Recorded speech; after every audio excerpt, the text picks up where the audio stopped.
and start taking some stuff for his bone cancer when he had that operation, and he never come out of that operation. Really? He lasted, I got several weeks, but he never. And it may be better that he didn't, because that bone cancer ain't nothing to fool with. I heard once it gets a hold of you, It's very painful. it's very painful. Yeah. And see, I'm fighting that with I had prostate cancer. Did you? Yeah. And mine, for 8 years, I had radiation. For 8 years, I did okay, but then after about 8 years, it started back on me. My PSA jumped up, so I had to take shots every so often. I'm diabetic now. I got to take shots to be, my pancreas ain't working like it ought to, towards breaking down my amino acids. So I got to take a shot about an hour before I eat. Every time, twice a day, 35 millimeters a day, or 35 units a day. Are you still living in where? Hop in, Sidonia, down by Weakley County. Okay, yeah, I know where that is. Yeah, I know where Sidonia is. Do you? Been there lots of times. I worked with a guy that plays homes, houses, and land and stuff, and we did some in Sidonia. Did you? Did you never know anybody over there? Not really. I understand it's probably Tommy Gardner, but now he was a motorcycle man here on the motorcycle shop with some Sidonia, I think. But that's been years ago. You wouldn't have known him. Well, I think he wound up having a cousin by the name of Jimmy Gardner, and Jimmy Gardner lives there in Sidonia. Probably did. They were from around there. Yeah, they was kin. But I worked for that guy for 12 years after they closed Fomax, and we was everywhere. We wouldn't everywhere. So. You think they're ever going to open back up the Milan Arsenal? No. They're taking everything. That's what they're stripping those buildings out there now, taking every bit of equipment out of them, taking them to the burning ground. If they don't have powder or anything, they burn them and then they sell it for scrap. Really? That's what Shane and them are doing, and of course Shane's been there several years, but I figure another year and a half or 2 years it'll all be done. What are they going to do with it? Who knows? That's a good one. You know. Turn it into a park? It's a bunch of acres in there. Man, it's a lot of acres out there. It's about 6,000 acres, isn't it? I don't really know how much it is. It's a bunch. I know you got to have a special hunting license to go in there and hunt deer and stuff. You got to be picked, don't you? Yeah, you have to sign up and be picked to go and all that. Yeah. In other words, it's definitely a buddy system deal. Yeah. And it goes all the way to Lavinia, don't it? Oh, yeah. I mean, all the way to. The National Guard's got they're out there now. They've got barracks and stuff out there, and they got a lot of that land, and they're using it. And in other words, they've conformed it over to something newer. Well, it's a place for them. But as far as them actually building bullets and building missiles and building stuff over there, that won't never come about. That all went to Iowa. It's a place up there. There's another arsenal up there. They closed this one and moved everything they needed up there, and it's just been sitting there. Well, there's supposed to be a place over there in Middle Tennessee somewhere that does a lot of work for the military. Builds a lot of bullets and a lot of missiles. Who are they? I done forgot the name of them now. See, Shane's been out there several nights. Dylan, when he graduated, they hired him on summer help out there, and then they hired him permanent. And Greg's been out there only 5 or 6 months now. But when it's good money, but it ain't gonna last but maybe another year and a half. Well, they're paying about $22 an hour. More than that. Really? Yeah. I think Dylan makes almost 23, and I think Shane makes 28. Really? Greg makes like 25. Right. That's decent money.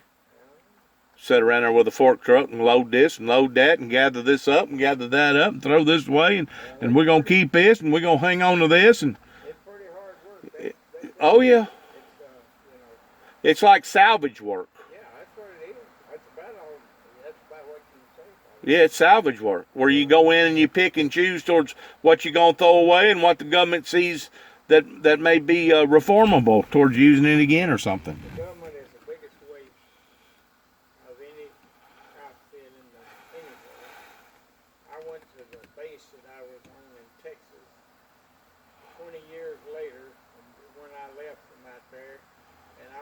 Where was you at? Fort Hood? No. I was in the Air Force. I was at Big Spring, Texas. That's, Okay. and I went to the place where I worked in it, and I walked in there, the flight line shack there, and it's just like it was the day I walked out of there. They hadn't took nothing out, hadn't done nothing with it, just sitting there going down. That's the government for you. Did you ever know anything about Luke Air Force Base over there in Phoenix, Arizona? I never got out of the state of Texas. Did you not? I went to San Antonio, Wichita Falls, and Big Spring. And So you was in the Panhandle. No, the Panhandle's up Lubbock, and there's a place in Lubbock, but no, I was in West Texas. Oh, you was? I was You was down there in Bighorn country then.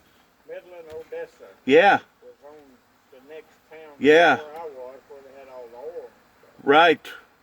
I was discharged the day John Kennedy was shot in Dallas. You was where? I was discharged that day. What in the world's going on, girl? I hadn't seen you in 100 years. Last time I seen y'all was at a restaurant eating.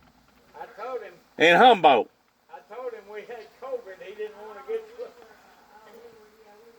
Yeah, we was over at Main Street? Wall Street. Wall Street Grill. Wall Street Grill. Yeah, That's the last time I seen y'all. That was about a year ago, wasn't it? it probably was. Maybe right at a year ago. Yeah. How in the world are you still staying so young looking and stuff? What are you drinking, a lot of buttermilk or what? I mean, you don't look a dime over 50. Yeah. Well, we try to get out of bed in the morning. Do you still do hair and stuff, cosmetology? You don't do no type of cosmetology? None at all. She retired. And you used to sell Mary Kay too, didn't you? You still do that? You don't sell Mary Kay no more? Hey, I couldn't get him to think about who Greg was associated with whenever we was living over there beside y'all. Remember Cindy? Yeah. What was her last name? Oh, is that the one that? She had a little boy and a little girl. Remember, the little girl was a little older. Oh yeah, now I remember. Now that you said that, I remember. They wound up. Well, what's happened to them? Oh, they didn't listen. They was a lot of trouble, I know. They were living over here in these apartments, and he left, and then he wound up having to pay the. Then he wound up having to pay the rent on that apartment over there. No. Yeah, it's a good thing, huh? Oh, it was something else. I know he's trying. When you. Yes, yes. Marijuana and everything else. Cindy Bush. Cindy Bush. If you'd have said Bush, I'd have probably remembered. But Has Shane ever had any more trouble out of that chainsaw that almost cut his head off?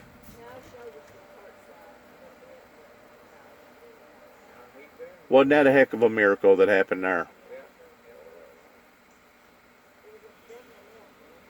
It's a wonder if he didn't bleed out, huh? Yep. They said Good seeing you, Clydine. 2 more. They said 2 minutes. I think they said in 2 more minutes he would have went into shock when we got him to the hospital. Really? Of course, they clamped that off, and once they did, I mean, it stopped everything. It stopped the bleeding and everything. It cut the jugular, but it didn't cut the carotid. If it cut the carotid, he'd have never got to the house. Oh, really? Yeah, the carotid is the main artery that put the blood. Is that the vein that they keep talking about with George Floyd, where that cop took his knee and put on the side of that neck? Is that vein that they keep talking about right there, that if you stop the blood supply to that particular vein? Yeah, I guess it is, but that ain't why he died. George Floyd? Yeah, that ain't what killed him. He died in 7 minutes and what was it, 7 minutes and 14 seconds, wasn't it? They got video now of him sitting in the car before they ever got him out of the car. They said he had so much fentanyl in his body, if he'd have died at home, they'd have called him an overdose. That ain't what killed him. Really? See, the first guy that did the autopsy said no, that ain't what done it. Then they got that Dr. Biden, some big shot on TV. So you're saying that there was more to that then? Oh yeah, it's been on TV, and they're showing it. It was not. I didn't see that. It was not. That ain't what killed him. All right, how about the guy that was stripped out naked, that they put the spit net over his head up there in New York, and he wound up dying? Did you see that on the news? No, I don't know. I don't. That incident happened about 6 months ago, but it's just now surfacing towards it hitting the news. What about the 5-year-old kid that the black guy stuck a gun to his head and pulled the trigger and blew his head up? And that never hit the news. People ain't got no sense. Well, that never hit the news. See? People ain't got no sense. I agree with that. And I think the biggest problem that we're dealing with right now is drugs. We have been basically sabotaged by the drug kingdom that has come in and manipulated this country. And I ain't talking about smoking a joint or two towards getting a little bit of buzz. I'm talking about the rough stuff that'll ruin people's lives. It'll kill you if you continue with it, or it gets... Some of this stuff, if you do it one time, it's over with. That's right. You're hooked for life. It's like heroin or meth. And say that I wouldn't know marijuana if I saw it. I wouldn't know any of it. If they would have given them a little bit of marijuana 30 plus years ago, whenever I told the state of Tennessee that they needed to legalize it, it would have sufficed it. Plus, it would have kept it out of the black market, away from the 8, 9, 10-year-olds. I don't know. But you got 5, 6, 8, 9, 10-year-olds that is hooked more so on heroin, cocaine, and marijuana today than what there was whenever they was 55, 60 years old back in the 60s and the 70s. Oh, yeah. I'm talking about little bitty kids now that's hooked on drugs Yeah. because of it. It has ruined this country. It's ridiculous. It really is. And of course, Trump, he can't do nothing without him being criticized. That's true. I mean, nothing. It's a wonder he's got as much done as he has, because they sure haven't helped him none. But I don't think if you was to put both parties in power at the same time, one party in control of everything east of the Mississippi, the other side in control west of the Mississippi, both parties could not fix this problem that we're in right now, David. It's going to take God Almighty. It's going to take a revival to get hearts and lives changed around. The thing about it is, what none of them want to admit, God's in control. He's the one's in control. They're not. So, anyway, It's awful. it is. It is. I never would thought that I would have seen anything like it.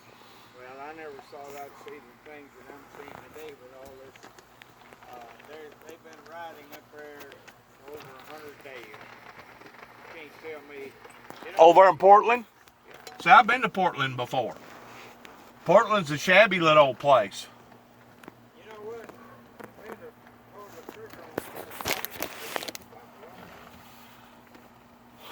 Well, let me ask you something. They got that thing out now called the taser that sends electrodes towards shocking somebody into reality to the point of stopping them towards their maddened behavior. Yeah.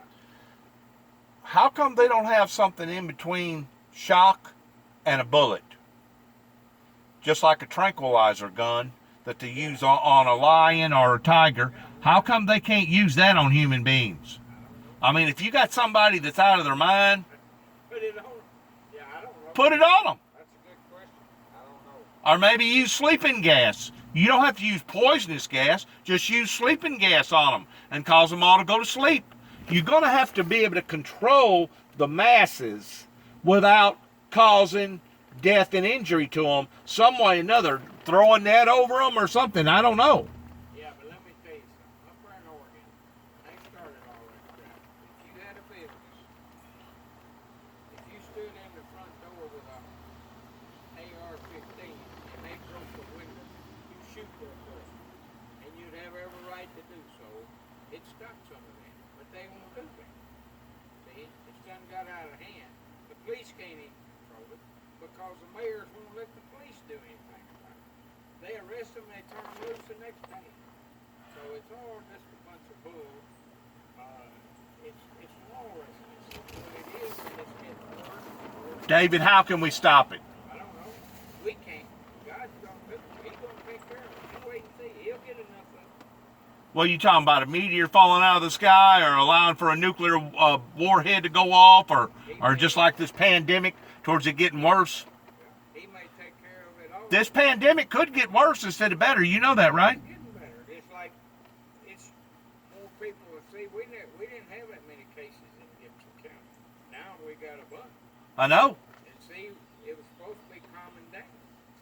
And you can get it again. They say you can get it twice, 3 times. So they get a vaccine that takes care of this stuff. And I don't know. A lot of people say they ain't gonna take it if they get it. I don't know. But it's Well, you don't want to. It's home like us. Yes. And we got, Like it has with you, yeah.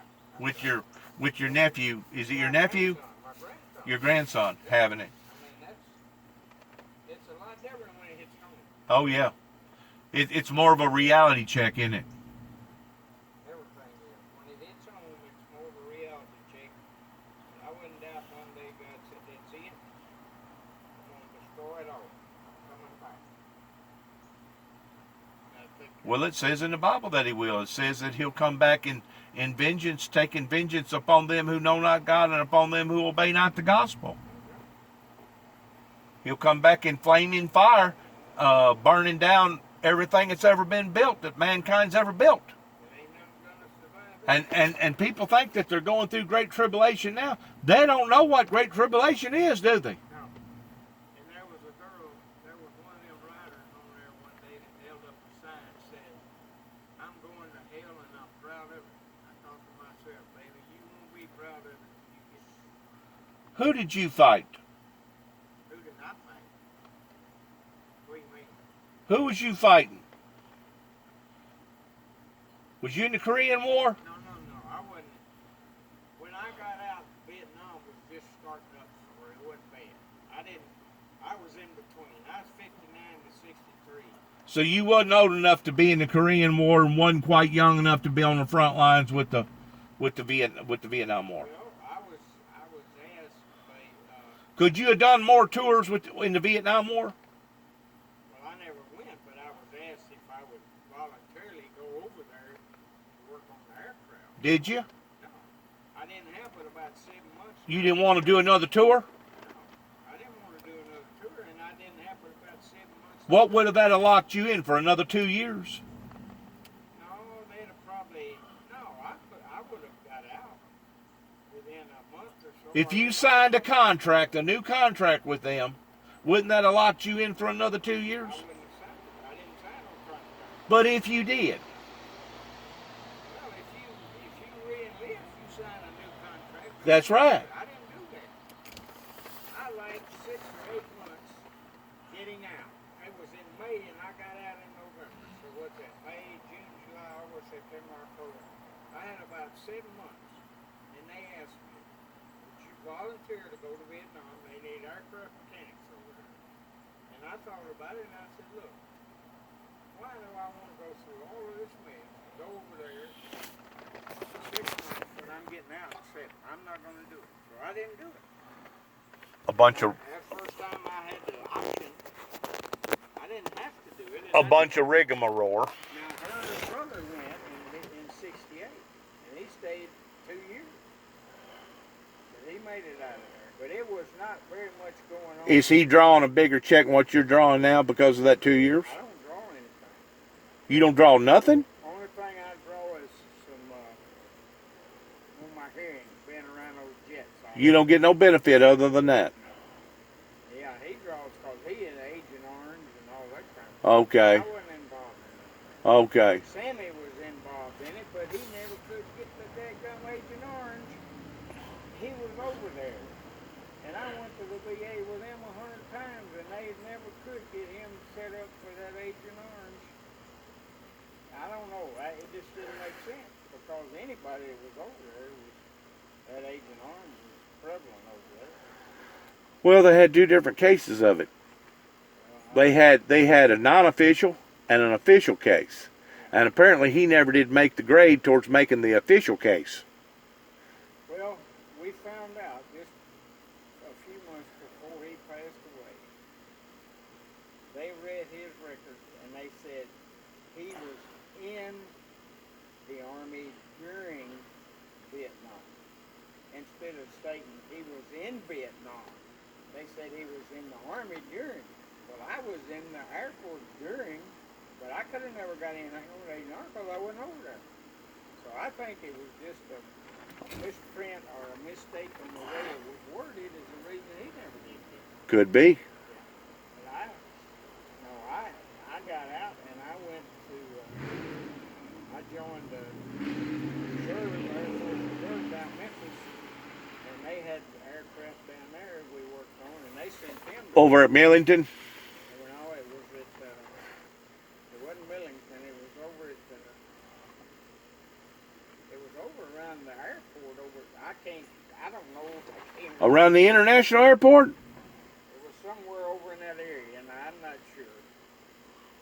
But they took those aircraft and sent them to Vietnam and moved that unit to Nashville.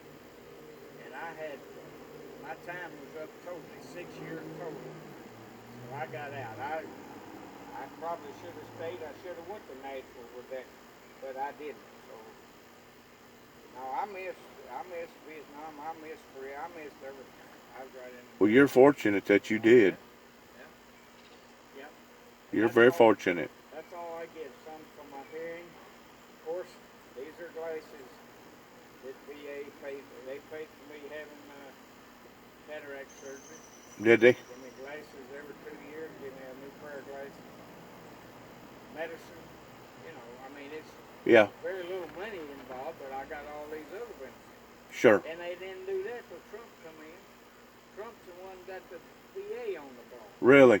Well, that's right. You couldn't get unemployment with VA for a year or so. Yeah, I knew Trump had made a big moves and bounds whenever it comes to stuff like that. They sent me to a regular place. I didn't have to go to the VA hospital. I went to a regular eye doctor, just like everybody else. Had my cataract surgery. The eye clinic, Old Jackson, did my cataract surgery. Didn't cost me a penny. But you see what I was saying about the ministry? I tried to get people to listen to me pertaining to my message towards me being a messenger back years ago. And David, I never could get no supporters. They all thought I was whacked, or they thought I was trying to bamboozle them, or they thought I was trying to hustle them or something. I don't know what the deal was. But I never could get no supporters. Matter of fact, I got kicked out of Oakwood Baptist Church over there. And there was an Assembly God church here in Milan I got kicked out of. There was 2 or 3 churches that just wouldn't accept me towards coming in because they was afraid that I was too indoctrinated, that they couldn't work with me. Well, I agree. I think that they may have thought you were too radical or something, just like they're saying the Democrats are too radical. I don't know. They thought that I was too indoctrinated. Yeah, That there wasn't no need of me going to their church because they couldn't turn me around. I know that they said it was somebody out of Oakwood said something about you being out there, and I don't remember even who it was. I brought in a sign. Okay. I brought in a wood sign. Well, I knew it was. And then they had a big they had a big deacons meeting over me, and I had to sit in on the meeting. They said, "Look, you're welcome, but what you believe in, your doctrine that you believe in, is not welcome. And if you think that you're going to come into this church and conform us to your way of thinking, you just as well move on down the road, because we're not going to conform to your doctrine." They said, "You have been indoctrinated by somebody has indoctrinated you, and we're not going to conform to what you're teaching." They said, "If you want to come here like anybody else, sit on the pew, listen, say amen every now and then, shake somebody's hand, give in the plate," they said, "you're welcome. But if you think you're going to come in here changing our ideals, changing our doctrine, they said you got another thing coming. I understand exactly what they were saying in the fact that nobody wants that change. See, nobody's going to change. I understand. Maybe they thought what you were, or maybe they Trying to come in and take over. Well, maybe so. I don't know. I don't know what it was. Trying to come in and take over. Well, could have been. I don't know. Well, now look what it's got them. Well, all of them.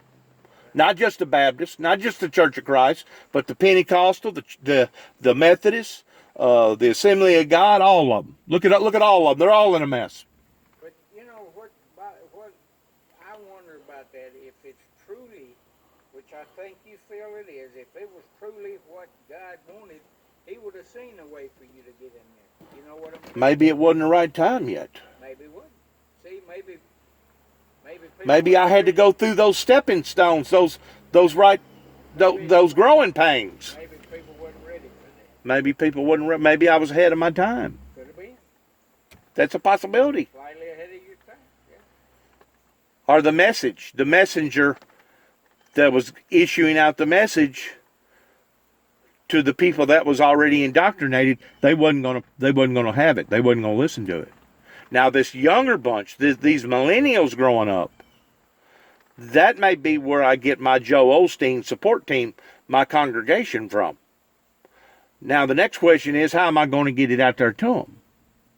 I'm going to have to use modern day advanced technology pertaining to social media.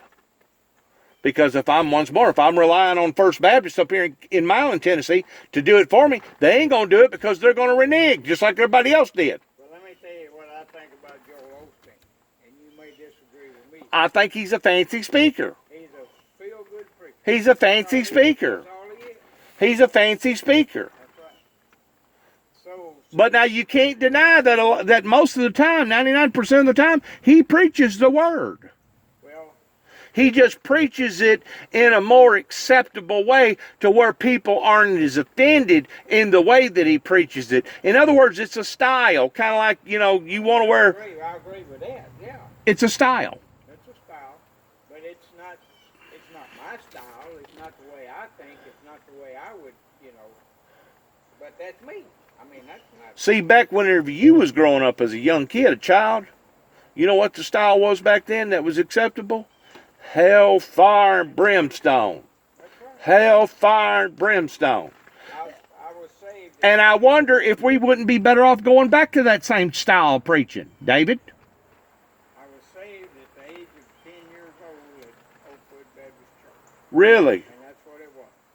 Hellfire and brimstone. A hell, fire, and brimstone message. That you will go to hell if you don't. And I come to the, and I figured every way in the world around that, but I finally just said, it's the only way. It's the only way. Through Jesus Christ. That's the only way. And I don't want to go to hell, no. These people think they want to, we'll have a big time in hell. You ain't going to have no good time in hell. You ain't going to know nobody else is there but you. You ain't going to do nothing but suffer in hell. That's all you're going to do. You're going to be in constant torment. If you think you're in torment in this life, you ain't never seen torment before as far as a spiritual torment. A matter of fact, it says in the Bible that hell was not actually created for man. It was created for the devil and the demons that followed after him. The angels that went with him when he... That's right. So hell is going to be actually intolerable for the human race to even conceive, to mentally conceive. It's good seeing you again, David. Good to see you. I wish you the best, man. I think about y'all all the time because y'all had become part of my family. Well, we were good friends out there, wasn't it? Done some restoration work, didn't I? Done some paint job work, didn't I? Yeah. And we, I don't know how long we're going to be quarantined around. Somebody said 24 days. I don't know. I don't know, and we'll see what goes with this. And Is he running a fever? yeah, he's sore throat fever, not feeling. Of course, kids or the younger people do better than most of the older because we got other problems, just like you with your diabetes. That's right. See, that's against you. That's right. I have a little breathing problem. Well, not just that, but you said you're fixing to be what, 80? 80 years old. Yeah. Your organs ain't near the same as what they was whenever you was a 20-year-old man, and you know they're not. My immune system ain't what it was. That's right. You know it's not. Your eyes ain't as good. Your ears ain't as good. Your lungs ain't as good. Your kidneys and your liver ain't as good. Your heart's not as good. I go to First Baptist Church every morning, 5 days a week, and walk a mile and a half or 2 miles around their track up there. And that's what has helped to keep you from having what I got right now as far as diabetes. Well, and see, my brother Don has diabetes. He does. Yeah, he takes shots too. He's 80. He's gonna be 83 in November. My older brother died. Is he the one that built that house that I was living in out there? No, he died. That one died 4 or 5 years ago. Okay. He lived up here on Park Avenue. What was his name? John. Okay. John built that house. He was a daggum heck of a builder, wasn't he? Yeah. Yep. That was that house had seals in it. I know it had to have been 2x14s. Well, he had. Had to have been 2x14s. The Clemmer boy is actually the one that built that house for him. It was Dr. Clemmer's son. And then, of course, I built there beside of him. Why'd they put some big seals up underneath it for? Yeah. I mean, the guy that done it was a good builder. But John wound up in Connecticut, and he was the president and CEO of a big company up there. And I guess anytime you brick a building, that protects it, doesn't it? Oh, yeah. Sure. Yeah. From the humidity, the roaches, all the above. I mean, you can have a house that actually become unlivable on the inside, and by looking on it from the outside, you wouldn't think a thing was wrong with it.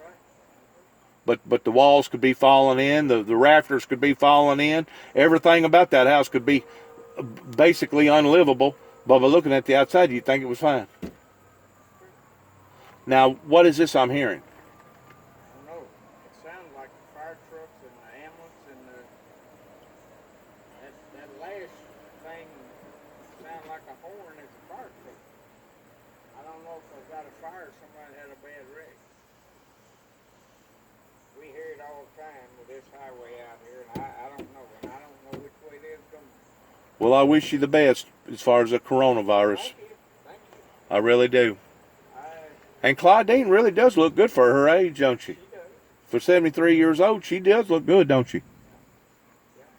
Y'all been gifted as far as, I don't know if you're drinking goat milk or buttermilk or what you're doing. Is she walking too up at the church? No, she walks around the neighborhood. She don't get up as early as I do. We go up there at 7. We have a group we walk. She don't want to get up and walk that early. She walks around the neighborhood. How about your mustache? Are you starting to take on the persona of... I've had that for 20 years. Have you? Yeah, somebody asked me the other day, say, you trying to be Hitler? I said, I've had it for longer than 20 years. Well, what possessed you to have a style like that on your mustache? I don't like to shave there, so I don't mind. It's tender right up underneath your nose right there. I don't like shaving there, so I just, you know. So from every now and then, every so often, somebody aggravates you about it and say, Yeah. "Well, what are you? What are you? Are you a?" Like Hitler, there's a guy in church asked me about it. I said, I've been going to church here 40 years, and I've had it ever since I've been here. And you guys, I don't know. You ain't a white supremacist, are you? I don't think so. I don't think You don't believe that the white race is above all the other races, do you? so. No, I don't believe it. Because God created us all. equal. We're all equal for the cross, ain't we, David? All right, I'm going to get on. Good talking to you, man. Good talking to you. See you later. Yes, sir. I wish everything good for you.